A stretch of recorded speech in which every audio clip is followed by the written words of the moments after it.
Bless करने आ रहे हैं। वो अपनी पोस्ट छोड़कर 1 महीने से ज़्यादा कैसे आ सकते हैं? कार्लाइस ने पूछा। उसके लिए ये वर्थ इट है, लियोनिल ने कहा। लॉसेस के बावजूद तुम दोनों को एक असली कपल जैसे दिखना चाहिए। मुझे लगता है तुम्हें काउंटेस परवेज से भी सलाह मशवरा कर लेना चाहिए। आशा, जो ओवरहियरिंग कर रहा थी, पूछती है, मुझे माफ करना, क्या आप फिर से बता सकते हैं क्या हुआ? कार्लाइस ने समझाया। हाई प्रीस्ट हमारे पास आने वाले हैं। मैं पक्का हूँ कि वो कपल के बेडरूम में एंटर करेगा, इसलिए हमें एक रेडीमेड कमरा रखना चाहिए। आशा ने ऑफर किया, मैं एक नया बेडरूम अरेंज कर दूंगी। कार्लाइस ने कहा, अभी कपल का बेडरूम क्रिएट करना अननेचुरल नहीं लगेगा?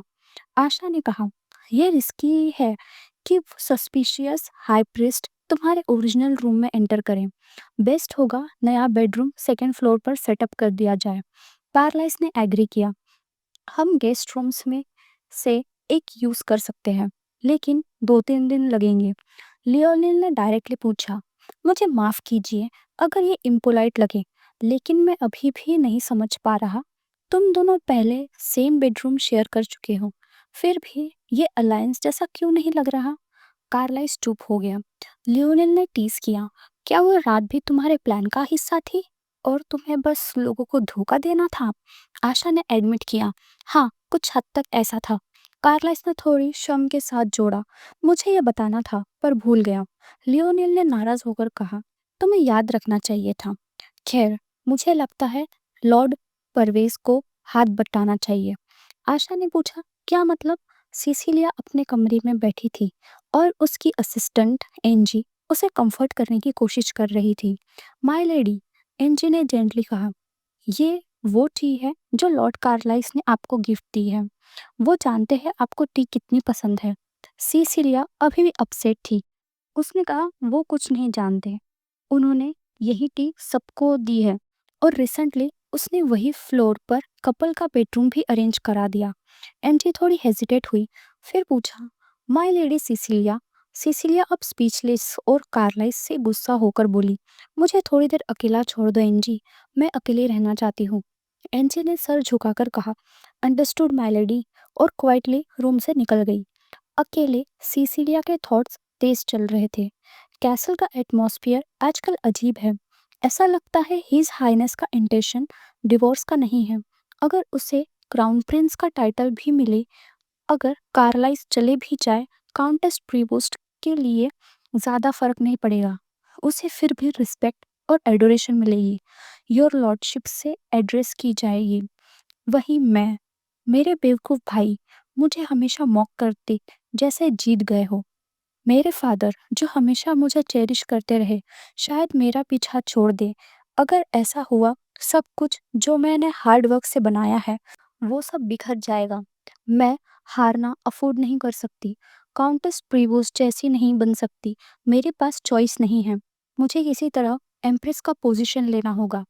इसी बीच गिल्स डोरथी को डांट रहा था, तुम मेरे बिना कुछ नहीं कर सकती हो क्या? तुमने मेरे ना होने में क्या किया? गिल्स ने जोर से चिल्लाया। कम से कम काउंटेस आशा में कोई फॉल्ट तो ढूंढ लेती। डिप्रेस और फ्लस्टर्ड डोरथी बोली, मुझे लेडी आशा के साथ वक्त स्पेंड करने का मौका नहीं मिला। फिर तुम्हें मौका क्रिएट करना चाहिए था, गिल्स ने जल्दबाजी में कहा। ऐसे बिहेव करते रही तो कैसे एक्सपेक्ट करती हो कि तुम क्राउन प्रिंसेस बन जाओगी? लेकिन फादर में डोरथी हेजिटेट होकर शुरू हुई। मैंने तुम्हें इतना समझाया, उसके बावजूद तुमने ये सब किया, गिल्स ने शार्पली कहा। डोरथी ने सर झुका दिया। सॉरी फादर, वो धीरे से बोली, और कंफ्यूज्ड और अपसेट थी। इवन अगर मैं क्राउन प्रिंसेस बन गई, मैं शायद अथॉरिटिव आदमी जैसे फादर के साथ ही रहूंगी। ऐसे में शायद बेटर होगा कि मैं प्रीवोस्ट में ही रहूं, गिल्स ने कहा। जैसे ही काउंट परवेज के बारे में कुछ भी इंफॉर्मेशन मिले, मुझे ज़रूर बताना। इंफॉर्मेशन? काउंट प्रीवोस्ट के बारे में? डोरथी ने हैरानी से पूछा। हाँ, कुछ भी चलेगा, जितनी ज़्यादा जानकारी उतना बेहतर, गिल्स ने जवाब दिया। लेकिन क्यों? गिल्स ने कामली कहा, लगता है हिज हाइनेस को काउंट आशा में सोची हुई एक्सपेक्टेशन से ज़्यादा दिलचस्पी हो गई है। डोरथी के चेहरे पर अंधेरा सा छा गया। वो औरत उसे एक दिन तो गायब होना ही होगा। बेहतर होगा अगर कोई छोटी सी एक्सीडेंट में मर जाए, ऐसे जिसमें किसी को शक भी ना हो। गिल्स ने फिर उसे देखा और कहा, डोरथी, तुम्हें अपना दिल मजबूत करना होगा। ये दुनिया दयालु नहीं है, ये एक बैटलफील्ड है। अगर तुम नहीं मारोगी तो कोई और तुम्हें मार देगा। शायद अब वक्त आ गया है उस आदमी को यूज करने का। डेकर डोनोवन, काउंट प्रीवोस्ट को उससे ज्यादा कोई नहीं जानता। कुछ देर बाद डोरथी लाइब्रेरी में खड़ी थी, हाथ में एक किताब पकड़े हुए। उसके दिमाग में अब भी उसके फादर के शब्द गूंज रहे थे, अभी नॉवेल पढ़ने का वक्त नहीं है। फ्रस्ट्रेट होकर उसने सोचा, अपने रूम में भी चैन नहीं मिलता मुझे। वो किताब लेकर गार्डन की तरफ चल पड़ी। इधर उधर भटकते हुए उसे एक कॉर्नर मिल गया। मुझे नहीं पता था कि ऐसी जगह भी है। उसने हल्की सी मुस्कान के साथ कहा, यह फादर मुझे नहीं ढूंढ पाएंगे, थोड़ा सा आराम कर लेती हूँ। वो बैठी और पढ़ना शुरू किया ही था कि एक छोटी सी घड़ी जमीन पर गिर गई। डर कर उसने ऊपर देखा, सामने डेकर डोनोवन खड़ा था। माफी चाहता हूँ, उसने थोड़ा झुककर कहा। मैं आपको डराना नहीं चाहता था। डोरोथी ने उसे देखा और उसके फादर के शब्द फिर से दिमाग में घूम गए। यूज करना होगा डेकर डोनोवन का, कोई उससे ज्यादा आशा को नहीं जानता। डेकर ने घड़ी उठाई, उसे देखते हुए बोला, किस्मत अच्छी है, अभी भी चल रही है। अगर आप चाहे तो मैं इसे रिपेयर करवा देता हूँ। जरूरत नहीं, डोरथी ने थोड़ा शक्ति से कहा। डेकर ने उसे ध्यान से देखा। क्या लोगों को पता चला तो मुश्किल होगी कि ये घड़ी मेरे पास है। डोरथी थोड़ी हेजिटेट हो गई। मैंने तो इस बारे में सोचा ही नहीं था। तो फिर ऐसा कह दीजिए कि आपकी घड़ी खो गई, डेकर ने स्मूथली कहा। उसने घड़ी को एक कपड़े में लपेटकर मुस्कान दी। आपको पता भी नहीं होगा इसे कहाँ रिपेयर करवाया जाता है। मैं इसे ठीक करवा के यही लौटा दूंगा। मुझे लगता है आप इस जगह पर अक्सर आएंगी। उसने डोरथी के हाथ में किताब देखी। ओह, ये किताब, क्या आप इसे जानती है? हाँ, डोरथी बोली। The secrets of Barton manner एक मशहूर डिटेक्टिव नॉवेल है। तो आपने पढ़ा है इसे? डेकर ने पूछा, इंटरेस्टेड टोन में। क्या कल्प्रिट वैगनर था या लूपो? फिर तुरंत खुद ही बोला, नहीं नहीं, मत बताना, स्पॉइलर नहीं चाहिए। डोरथी मुस्कुराई। लगता है आपको डिटेक्टिव नॉवेल्स पसंद है। डेकर ने हल्का सा हंसकर कहा, मुझे ये नॉवेल्स मेरे लास्ट ट्रिप के दौरान कैपिटल में मिली थी। एक बार शुरू किया तो पूरी रात जागता रहा, छोड़ नहीं पाया इसे। पिछले 10 सालों से कैपिटल में ये काफी पॉपुलर है। डोरथी उसके एंथुजियाज्म से थोड़ी हैरान थी। पहले लगा था ये इंसान डरावना है, पर असल में ये बिल्कुल अलग है। मैं चाहे तो आपको ये किताब दे सकती हूँ, उसने कहा। Are you sure? Lord Raphael को शायद पसंद ना आए, डेकर ने पूछा। कोई बात नहीं, डोरथी ने कहा। मेरे फादर ऐसी छोटी बातों में दखल नहीं देते। वो हमेशा कहते हैं कि बुक्स सबके साथ शेयर करनी चाहिए। डेकर ने ग्रैटिट्यूड के साथ कहा, मैं आभारी रहूंगा। बुक्स काफ़ी महंगी होती है। कैपिटल में मैं सिर्फ 3 ही खरीद पाया था। डोरथी के थॉट्स फिर काउंट परवेज की तरफ गए। मैंने सुना है हिज हाइनेस कार्लाइस ने काउंट परवेज पर खूब पैसा खर्च किया। क्या यह सिर्फ टेरिटरी रिबिल्ड करने के लिए था या कोई और वजह थी? थोड़ा कॉशियस होकर उसने पूछा, क्या यह सच है कि हर हाइनेस ने आपसे कुछ सेक्रीफाइसेस मांगे थे?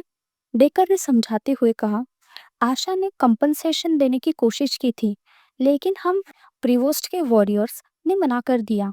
जब तक हमारी बेसिक नीड्स पूरी हो रही है, हम ठीक है। डोरथी ने पूछा, लेकिन जिन लोगों के परिवार है, उनका क्या? अगर हम थोड़ा कॉम्प्रोमाइज करें तो शायद उनके लिए ज्यादा कर सके। डेकर ने सोचकर कहा, मैं समझता हूँ तुम्हारा पॉइंट, पर मकसद इंसल्ट करना नहीं था, है ना? डोरथी ने तुरंत कहा, बिल्कुल नहीं, मेरा वो मतलब नहीं था माय लॉर्ड। डेकर मुस्कुराया। मुझे समझ आता है जब कोई मुझे ऑफेंड करने की नीयत से बात करता है, और तुम वैसे नहीं हो, फिक्र मत करो। फिर वो खड़ा हुआ, हल्का सा झुककर बोला, मैं चलूँ अब? वैसे भी मुझे अभी निकलना था। डोरथी ने कहा, मैं भी बस निकलने वाली थी। कोई बात नहीं, और जगह भी तो है पढ़ने के लिए। और अगर लॉर्ड राफेल पूछे भी तो मैं ये नहीं कहूँगी कि तुमसे यहाँ मिली थी। डेकर ने हल्की सी मुस्कान दी और चला गया, डोरथी को गहरे ख्यालों में छोड़कर। लगता है मैंने डिटेक्टिव नॉवेल साथ लेना सही फैसला किया था, उसने सोचा। कुछ दिन बाद हाई प्रीस्ट गैब्रियल लॉर्ड कार्लाइस के महल पहुंच गए। जैसे ही वो अपने कैरेज से उतरे, आशा और कार्लाइस दोनों ने उसे ग्रीट किया। May the blessings of God be with you, your highness, Gabriel ने कहा। आशा ने रिस्पेक्ट के साथ झुककर ग्रीट किया, लेकिन अंदर से वो काफी कॉशियस थी। कार्लाइस ने शांत लेकिन थोड़ी तीखी आवाज में कहा, लगता है हाई प्रीस्ट को एम्प्रेस की अननेसेसरी चिंताओं का बोझ उठाना पड़ रहा है। गैब्रियल ने पोलाइट टोन में कहा, क्या चीज इससे ज्यादा जरूरी हो सकती है जितनी एक रॉयल हायर की पैदाइश। कार्लाइस ने सीधा जवाब दिया, शायद कई चीजें, पर हम शुरुआत इस बात से कर सकते हैं कि एक हेल्दी प्रिंस के जीवन को खतरे में कैसे ना डालें। क्या कहते हैं आप। गैब्रियल थोड़ा घबरा गया, उसके वर्ड्स पे सोचने लगा। ये लफ्ज मैंने किसी रॉयल के मुंह से पहली बार सुना है। तो आशा ने आगे बढ़कर कहा, यहाँ तक सफर करके आने के लिए धन्यवाद, योर होलीनेस। मैं आशा Parvez, count of Prevost. Gabriel ने हल्का सा झुककर कहा, आपको देखकर खुशी हुई। देवी एफ्रोडाइट, जो प्रेम और बुद्धि की देवी है, उनके आशीर्वाद आप पर बना रहे। आशा के होठों पर एक हल्की सी मुस्कान आई। शायद कोई दूसरी देवी का आशीर्वाद मेरे लिए ज्यादा सही होगा। फिर भी कृपया अंदर आइए। वो गैब्रियल को महल के अंदर ले गई। ये कैसल थोड़ा पुराना है और आपको इसमें कई कमियां नजर आ सकती है। I hope you will understand. Gabriel ने आसपास देखा और बोला, ये तो मेरी उम्मीद से ज्यादा बेहतर है। मैंने सुना था युद्ध के बाद यहाँ रिसोर्सेस बहुत कम है। आशा ने शांत टोन में कहा, हिज हाइनेस कार्लाइस की वजह से प्रीवोस्ट अब फिर से खिल उठा है। गैब्रियल ने एक पोलाइट मुस्कान दी, मैंने भी सुना है, लेकिन सच कहूं तो मुझे लगता है काउंट प्रीवोस्ट के साहस ने ही इस जमीन को जीवित किया है। आशा के आंखों में थोड़ा सा सस्पिशियस उभर आया। कितना झूठा लगता है। क्या ये मेरे और कार्लाइस के बीच दरार डालने की कोशिश कर रहा है। उसने अपनी कंपोजर बनाए रखी। थैंक यू योर होलीनेस, आपको थकान होगी, कृपया आराम कीजिए, हम शाम को मिलते हैं। जब उसने दरवाजा बंद किया तो पीछे कार्लाइस खामोशी से खड़ा था। आशा ने हैरानी से कहा, कोई अजीब सिग्नल नहीं था जब तक वो रूम में नहीं आया, लेकिन उसने जैसे ही अंदर कदम रखा, एक अलग ही अर्जेंसी थी। ऊपर से मेरी तारीफ करते हुए हम दोनों के बीच कन्फ्यूजन पैदा करने की कोशिश कर रहा था। कार्लाइस ने हल्की सी हंसी दी, तुम अनयूजुअल लग रही हो। क्या वो तुम पर अपना चाम चला रहा था। चाम। आशा ने हैरानी से पूछा। कार्लाइस ने कहा, सिर्फ औरतें ही नहीं होती जिनमें चाम होता है। कभी सोचा है एक सिंपल सा प्रिस्ट का वर्शिप हॉल इतना भरा क्यों होता है।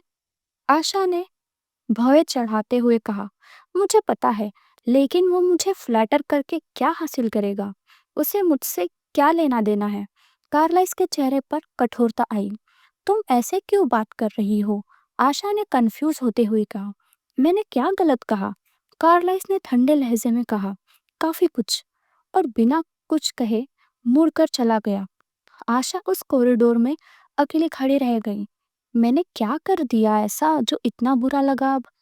उस शाम कार्लाइस, आशा और गैब्रियल एक साथ डाइनिंग टेबल पर बैठे थे। नौकर शांत तरीके से खाना सर्व कर रहे थे, लेकिन हवा में एक अजीब सा तनाव था, जैसे सब कुछ नॉर्मल लग रहा हो पर अंदर कुछ उलझा हुआ हो। गैब्रियल के मन में सोच चल रही थी, कितना बेपरवाह है ये राजकुमार। हाई प्रीस्ट के सामने भी कोई एहसास नहीं। शायद इसी कमजोर श्रद्धा की वजह से देवताओं ने इसे उस बारबेरियन इन्वेशन का दर्द दिया है। खामोशी तोड़ते हुए कार्लाइस ने पूछा, वैसे योर होलीनेस, ये ब्लेसिंग ऑफ कंसेप्शन होती क्या है एग्जैक्टली। गैब्रियल ने शांत और स्मूथ टोन में कहा, मैं यहाँ आया हूँ राज परिवार को संतान प्राप्त होने का आशीर्वाद देने के लिए। कार्लाइस के लहजे में थोड़ा व्यंग था। आ, मतलब मेरी माँ को बहुत जल्दी है पोता देखने की, या एम्प्रेस को लगता है कि वंश के लिए एक हायर होना जरूरी है? क्या इसी वजह से आप लोग सरकार के मामलों में दखल देने लगते हो? उसने थोड़ा झुककर ठंडे लहजे में कहा। एक रॉयल इंसान से बस ये उम्मीद होती है कि वो अपना वंश बढ़ाता रहे, बस परंपरा निभाने के लिए, है ना? गैब्रियल थोड़ा हिल गया, कुछ बोल नहीं पाया। कार्लाइस की तेज आंखें उस पर टिक गई। मैं सोचता हूँ, क्या देवता भी ऐसे तर्क से सहमत होंगे?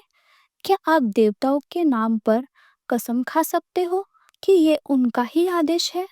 गैब्रियल ने थोड़ी देर सोचा, फिर सीधे बोला, मैं देवताओं के नाम पर कसम खाता हूँ, और अगर छोटी झूठी बात भी हो तो देवता माफ कर देंगे। कार्लाइस के होठों पर एक हल्की सी स्मर्क आई। बस वही तो, ऐसे ही चलता है सब। गैब्रियल ने अपने मन में सोचा, कितनी आसानी से शक मिटा देता है ये, या ये भी कोई नाटक है? कार्लाइस ने बात आगे बढ़ाई। अब उसकी आवाज में थोड़ा छेड़छाड़ था। मैंने सुना है हाई प्रीस्ट को खुद कपल के बेडरूम में जाकर ये ब्लेसिंग्स देनी पड़ती है। क्या ये सच है? गैब्रियल ने हाँ में सिर हिलाया। बिल्कुल, पर्दे के पीछे आशीर्वाद देने के बाद मैं शांतिपूर्ण तरीके से वहां से निकल जाता हूँ। आशा के आंखें थोड़ी सी फैल गई। क्या? गैब्रियल ने कामली समझाया। उन जोड़ों के लिए जिनको संतान प्राप्त करने में कठिनाई होती है, उनके लिए यह परंपरा है। राज परिवार के लिए हाय पैदा करना एक कर्तव्य है। कार्लाइस के होठों पे थोड़ी कड़वी मुस्कान आई। कर्तव्य? कन्वीनियंट वर्ड लगता है। जब मंदिर में सिर्फ पुरुष ही राज करते हैं तो ये सब कहना आसान लगता होगा। क्या आप ये सब देवताओं के नाम पर बोल रहे हो?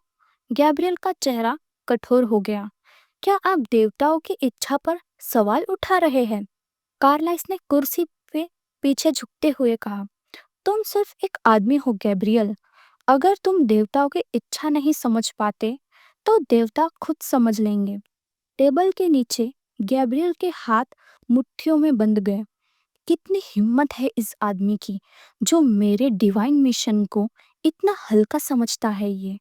पर नहीं, अभी पलटकर कुछ कहना सही वक्त नहीं होगा। मेरा काम अधूरा नहीं रहना चाहिए। अपनी नाराजगी छुपाते हुए उसने कहा, योर हाइनेस, क्राउन प्रिंस के लिए आपकी चिंता देखकर मुझे खुशी हुई। मुझे पूरा विश्वास है ये आशीर्वाद फल देगा। रात को आशा कार्लाइस के चेंबर में आई। उसके चेहरे पर उलझन थी। कार्लाइस ने कैजुअल टोन में कहा, तुम आ गई, सब ठीक है ना? लगता है डिनर थोड़ा इवेंटफुल था। आशा ने थोड़ा थका हुआ सांस छोड़ा। इवेंटफुल नहीं, अनकंफर्टेबल था वो। हाई प्रीस्ट ने कहा है अगले हफ्ते से हमें हर दूसरे दिन रिलेशन बनाना चाहिए, और वो खुद हमारे कमरे में कई बार आएंगे। कार्लाइस ने थोड़ा हंसकर कहा, हाई प्रीस्ट को भी ये सब मजाक ही लगता होगा। हम दोनों को तो सच में कोई बच्चा चाहिए भी नहीं। आशा ने मन में सोचा, ये सब कितना परेशान कर देने वाला है। मैं तो सिर्फ हाँ में हाँ मिलाती रही, अब क्या करूं? कार्लाइस ने उसके ख्याल तोड़ते हुए हाथ बढ़ाया। आज से हम एक ही कमरे में रहेंगे, तो मेरा ख्याल रखना, माय लेडी। आशा ने उसकी तरफ देखा, थोड़ा हिचक गई। कार्लाइस ने उसका हाथ पकड़ा और नरमी से कहा, शायद मुझे ही तुम्हारा केयर करना चाहिए। फिर उसने हाथ छोड़ा, बेड पर जाकर लेट गया। मैं थक गया हूँ, अब सो जाता हूँ, उसने धीरे से कहा। उसने आंखें बंद की, पर दिमाग अब भी चल रहा था। इतना बड़ा कमरा है, क्या वो बेड पर आएगी? काउच पर तो चैन नहीं मिलेगा, शायद यही आएगी। कुछ देर बाद कमरे में गहरी खामोशी छाई रही। तनाव अब भी महसूस हो रहा था। बोल ना पाई बातें हवा में घूम रही थी। कार्लाइस ने आंखें खोली, देखा आशा अब भी काउच के पास खड़ी है। उसके मन में आया, सच में, क्या वो उस अनकंफर्टेबल काउच पर सोएगी? बेड में दोनों के लिए जगह है, और ये ज्यादा प्रैक्टिकल भी है। फिर उसने धीरे से कहा, अगर तुम वहां सो गई तो? आशा रुक गई, पलटी। क्या कहा तुमने? कार्लाइस ने झिझक कर कहा, कुछ नहीं। और अंदर ही अंदर सोचा, जिद्दी है, बिल्कुल जिद्दी। कार्लाइस ने सोचा, चाहे मैं उसे समझा भी दूं, फिर भी वो जिद करेगी और सुबह कमर दर्द के साथ उठेगी। कुछ देर चुप रहकर उसने पूछा, ठंड लग रही है क्या? आशा ने जवाब दिया, मैं ठीक हूँ। झूठ बोल रही हो, कार्लाइस ने सीधा कहा। बिल्कुल नहीं, उसने तुरंत पलटकर कहा। कार्लाइस ने थोड़ा सांस छोड़ा, कुछ बुरा तो होने वाला नहीं है, बस बेड पर आ जाओ। मुझे पर भरोसा नहीं है? बात भरोसे की नहीं है, आशा ने हल्की सी घबराहट के साथ कहा। अच्छा, तो फिर ऐसा करते हैं, कार्लाइस ने कहा, हम जगह बदल लेते हैं। मैं काउच पर सो जाता हूँ, तुम बेड पर सो जाओ। आशा ने सीधे और थोड़ा थका हुआ सा टोन में कहा, नहीं नहीं चाहिए, मैं यहाँ आदत बना चुकी हूँ, तुम बस सो जाओ कार्लाइस। कार्लाइस ने पीठ मोड़कर कहा, ठीक है, पर कल तुम यहाँ नहीं सोऊंगी, अगली बार मैं ना नहीं सुनूंगा। अगली सुबह आशा ने हाई प्रीस्ट गैब्रियल को देखा, जो अपने रिचुअल की तैयारी कर रहा था। योर होलीनेस, उसने उसने कहा, आप महल को ब्लेस करने जा रहे क्या? गैब्रियल ने हाँ में सिर हिलाया। पुराने महल आसानी से बुरी ऊर्जा और दुर्भाग्य अपनी तरफ खींच लेते हैं। उन्हें रोकने के लिए आशीर्वाद जरूरी होता है। अगर आपको मुझ पर भरोसा नहीं, तो आप मेरे साथ चलकर खुद देख सकती हैं। उसने नरम लेकिन कॉन्फिडेंट टोन में कहा, आप प्रिंस कार्लाइस से भी बात कर सकती है अगर कोई शक हो। आशा ने कुछ सोचा, फिर कहा, ठीक है, फिलहाल खास काम भी नहीं है, मैं ही आपको महल दिखा देती हूँ। गैब्रियल ने विनम्र मुस्कान के साथ कहा, थैंक यू। जैसे ही वो दोनों महल के अंदर टूर करने लगे, आशा को महसूस हुआ जैसे रात की नींद पूरी नहीं हुई। आंखों में बोझ सा था, लेकिन फिर भी उसने खुद को संभाला। बेहतर है मैं ये सह लूं, बजाय किसी नए तनाव के। गैब्रियल ने सजेस्ट किया, हम सबसे ऊपर वाले टावर से शुरू करते हैं और नीचे आते हैं, कैसा रहेगा? आशा ने थोड़ा शक भरे टोन में कहा, पर क्या ये आपके लिए मुश्किल नहीं होगा, योर होलीनेस? गैब्रियल हल्का सा हंसा, मंदिर में रोज इतनी सीढ़ियां चढ़ना पड़ता है, ये तो कुछ भी नहीं। वैसे मैंने देखा यहाँ कोई मंदिर नहीं है। आशा ने हाँ में कहा, सही कहा आपने, एम्पिरियल एनेक्सेशन से पहले हमारी अपनी राज्य धर्म व्यवस्था थी, पर जब बारबेरियंस अटैक्स हुए तो नया मंदिर बनाने की जगह ही नहीं बची।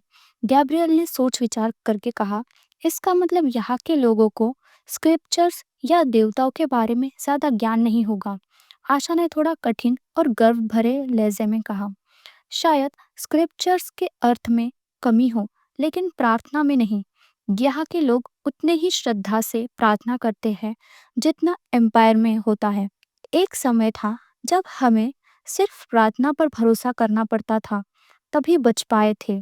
गैब्रियल कुछ पल के लिए चुप हो गया, फिर धीमी आवाज में बोला, मैं सिर्फ कल्पना ही कर सकता हूँ कितनी कठिन रहा होगा।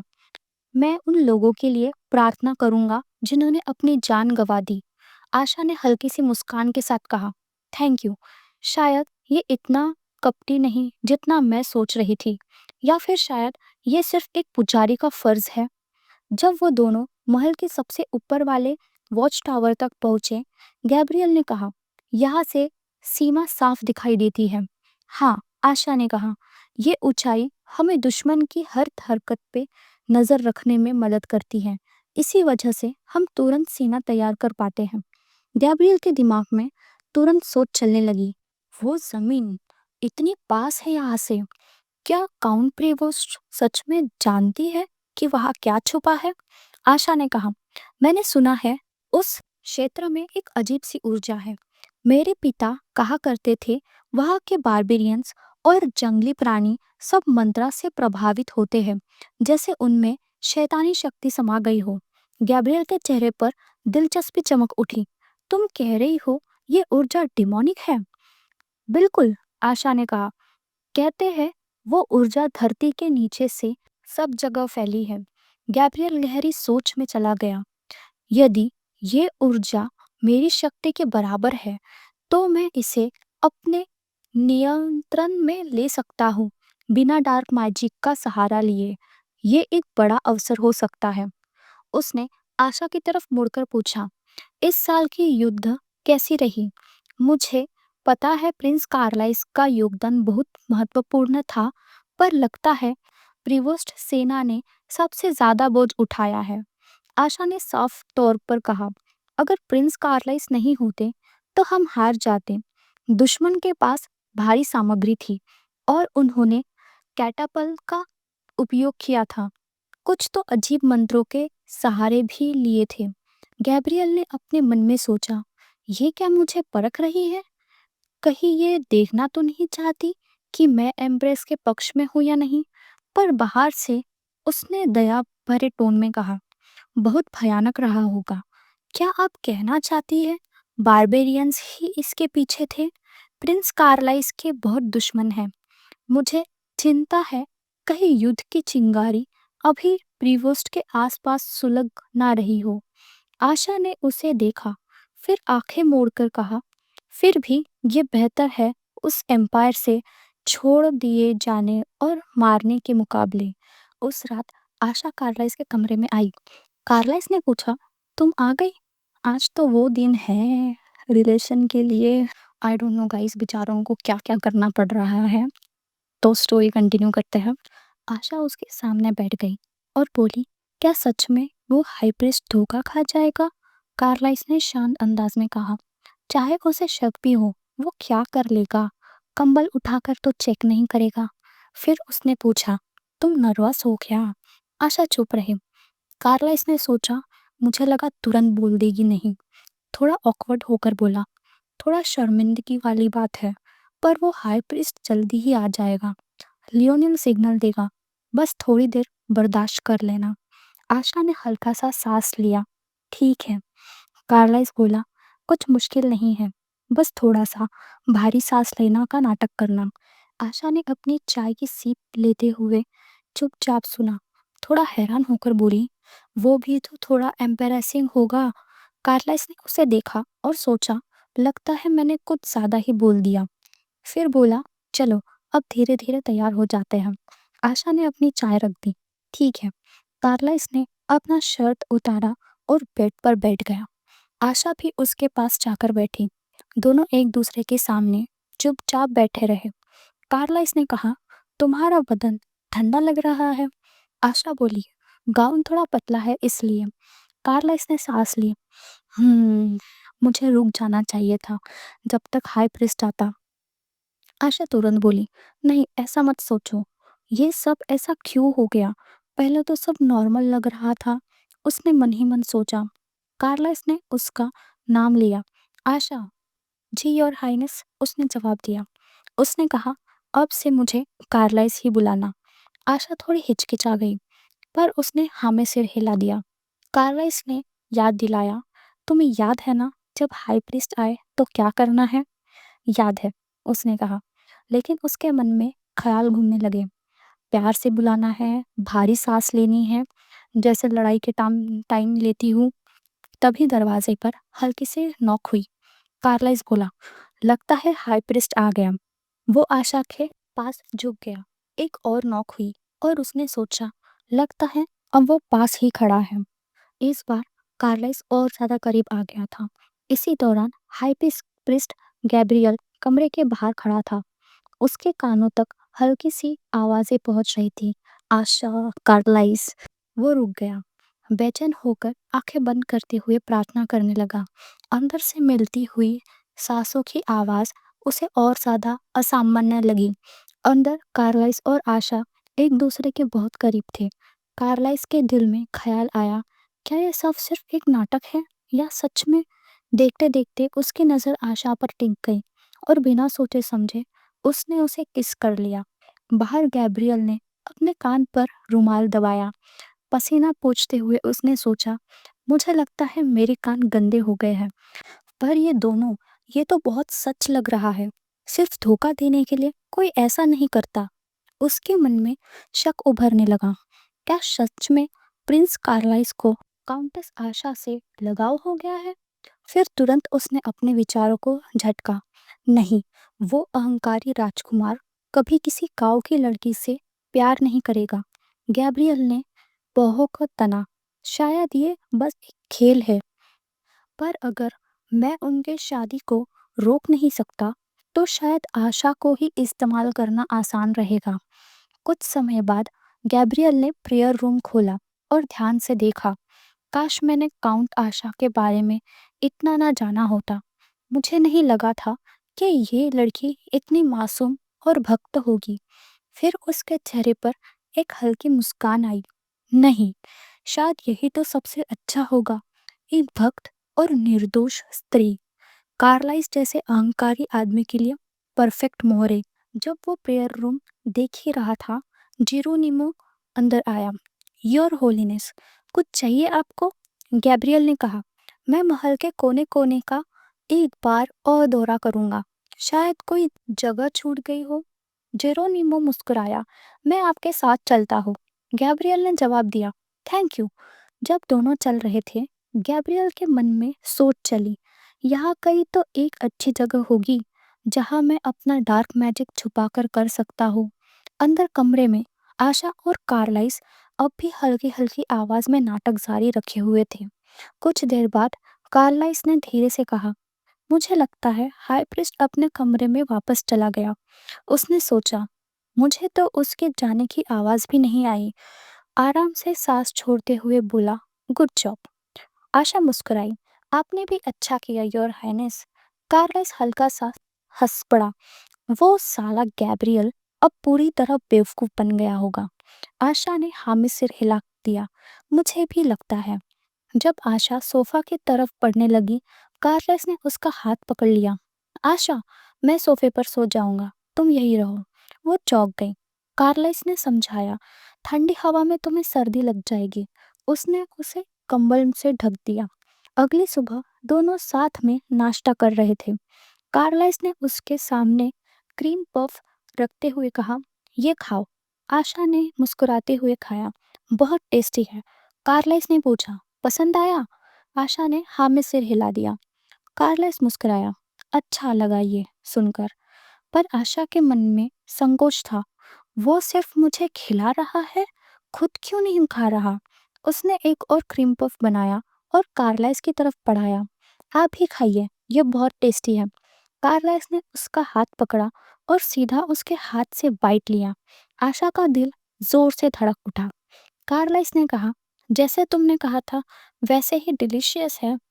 आशा ने मन में सोचा, मुझे अपने जज्बात पर काबू रखना होगा। अगर उसे पता चल गया तो सब खत्म हो जाएगा। इसी दौरान एम्पीरियल पैलेस में राजा और महारानी बेट्रिशिया चाय पी रहे थे। राजा खुशी से बोला, मैं यकीन नहीं कर सकता, विवियाना गर्भवती है। ये तो साम्राज्य के लिए बड़ा वरदान है। उनका सलाहकार बोला, बधाई हो योर मैजेस्टी। राजा खुशी से भर गया था।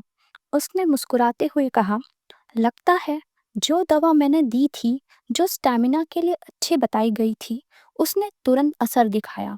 विवियाना ने इतना सब झेला, उसके लिए उपहार भेजना ना भूलना। महारानी पेट्रिशिया अपनी चाय सिप करते हुए बोली, ये तो बहुत अच्छी खबर है। बधाई हो महाराज। राजा ने हंसते हुए कहा, मुझे पता था तुम भी अपने आशीर्वाद जरूर दोगी। विवियाना की तरह तुम्हारा भी दिल बहुत साफ है। पेट्रिशिया ने नम्रता से कहा, यह तो आपका बड़ा सम्मान है महाराज। मुझे भी उसे एक उपहार भेजना चाहिए। हाँ हाँ, बहुत दिल साफ है उसका। अपने बड़े चेंबर में विवियाना शांत बैठी थी। जब अचानक दरवाजे पर दस्तक हुई, उसने कहा, अंदर आओ। उसकी मेड ने झुककर कहा, महारानी ने आपके लिए उपहार भेजा है, आपके गर्भवती होने की बधाई के रूप में। विवियाना ने थोड़ा कठोर स्वर में पूछा, महारानी ने खुद भेजा?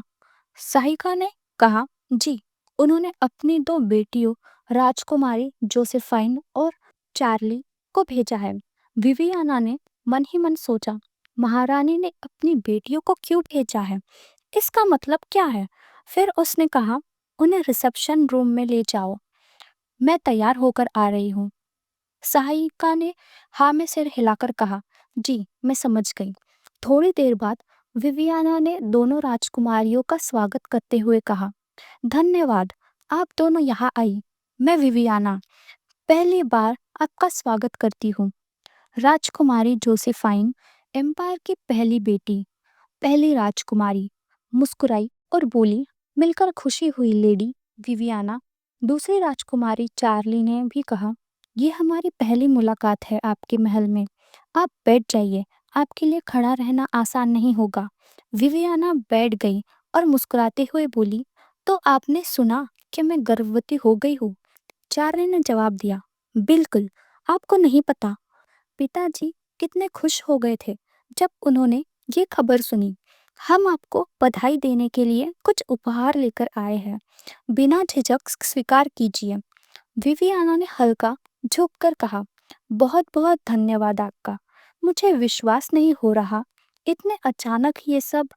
तब जोसेफाइन ने पूछा, हमने सुना था कि आपके लिए गर्भ धारण करना आसान नहीं था, क्या यह सच है? विवियाना कुछ पल के लिए रुकी, फिर धीरे से बोली, हाँ, बहुत मुश्किलें आई थी। जोसेफाइन ने चार्ली की तरफ देखते हुए कहा, दरअसल हम आपसे कुछ सलाह लेना चाहते हैं, क्योंकि एक दिन हमें भी बच्चे होने हैं। सोचा पहले ही सीख लेते हैं। विवियाना ने हाँ में सिर हिलाकर कहा, बिल्कुल, शायद वो दवा ही थी जो महारानी ने दी थी, जिसने इतना असर दिखाया। चार्ली चौंक गई, सच में? तो पहले आप कंसीव नहीं कर पा रही थी? जोसेफाइन ने कहा, और जैसे ही आपने वो जड़ी बूटी खाई, तुरंत गर्भधारण हो गया। आश्चर्य की बात है। विवियाना ने उनकी बातें ध्यान से सुनी और मन में सोचा, कुछ तो अजीब है। ये सब एक ही बात बार बार क्यों पूछ रही है? जोसेफाइन ने तुरंत मुस्कुराते हुए कहा, ओह, माफ कीजिए अगर हम ज्यादा बोल गए।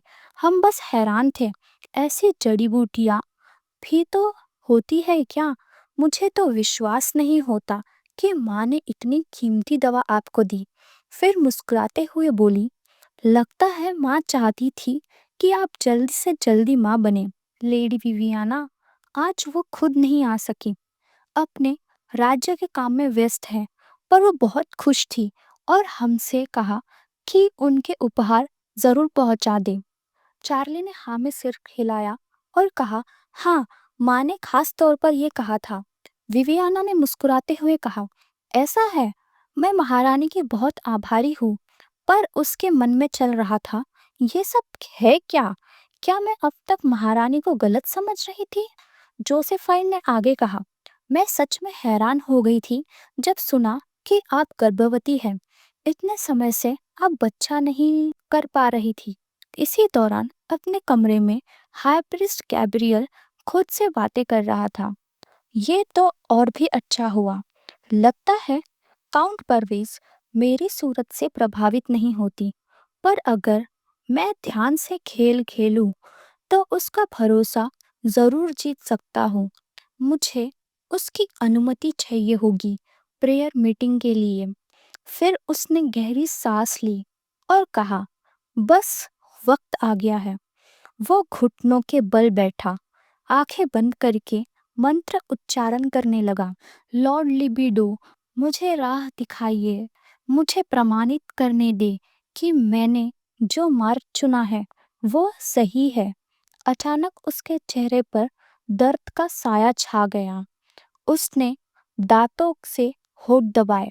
श्राप है, ये डार्क मैजिक के साइड इफेक्ट्स अब क्यों आ रहे हैं?